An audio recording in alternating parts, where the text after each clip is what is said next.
Hello and welcome to my kitchen. Today I'm going to be showing you a few simple recipes to make for someone special on Valentine's Day.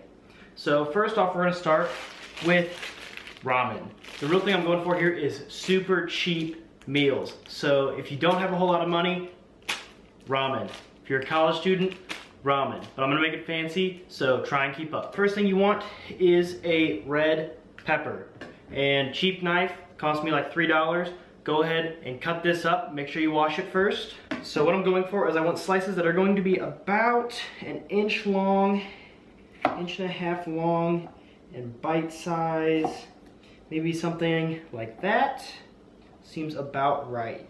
If you want to keep the seeds, you can. Personally, I do not like them.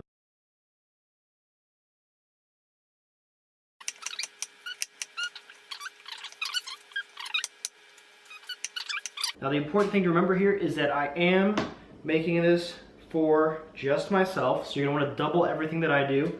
So if you're making it for someone else, you're probably going to use a whole pepper. Next up, we have some green onions, really just using these to be fancy.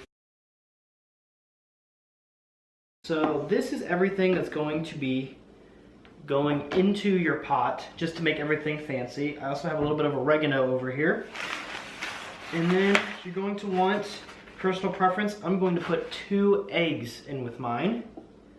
And then, of course, my pack of ramen. And then next up, you're going to want a medium-sized pot, and then go ahead and fill it up with 2 cups of water. Okay, so I got my 2 cups of cold water here. I'm going to take both of my eggs, and then we're going to throw that onto the stove. Okay, and then once your eggs start going, go ahead and take your ramen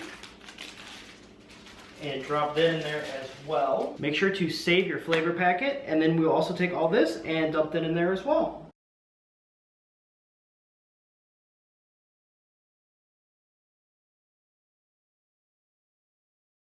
So once you crack open your hard-boiled eggs and get them added in there, you are all ready to go. Okay, so this next recipe is for oven-baked chicken, and you will need these ingredients right here.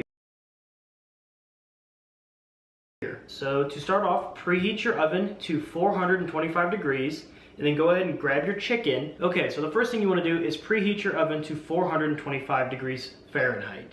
And go ahead and grab your chicken breast. This recipe calls for a full chicken breast. I'm going to use a half. It's about a 6-ounce portion. Whatever you want to do is okay. So what you want to do is you want to beat this down so it's a little bit flatter, a little bit thinner, so it cooks more evenly. I do not have a meat mallet tenderizer thing, so I'm just going to use my hands. It works the same. Okay, so once you finish beating your meat, go ahead and mix together all the seasonings. Alexa, how many tablespoons are in a quarter cup? 1/4 cups is 4 tablespoons. Okay, let's move all this aside. You're going to need a baking pan and aluminum foil.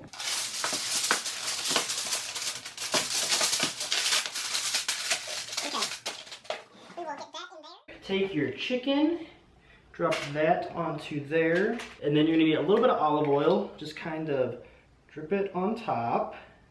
Just a little bit. Too much. Okay, so just a little bit of that. Kind of mix it around on there. And then come over here, grab some of your seasoning, get that closer, and sprinkle that on top.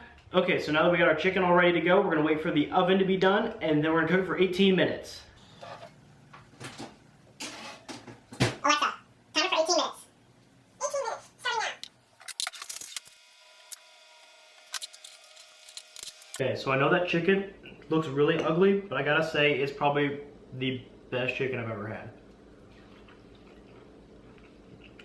It didn't dry out, cooked completely through.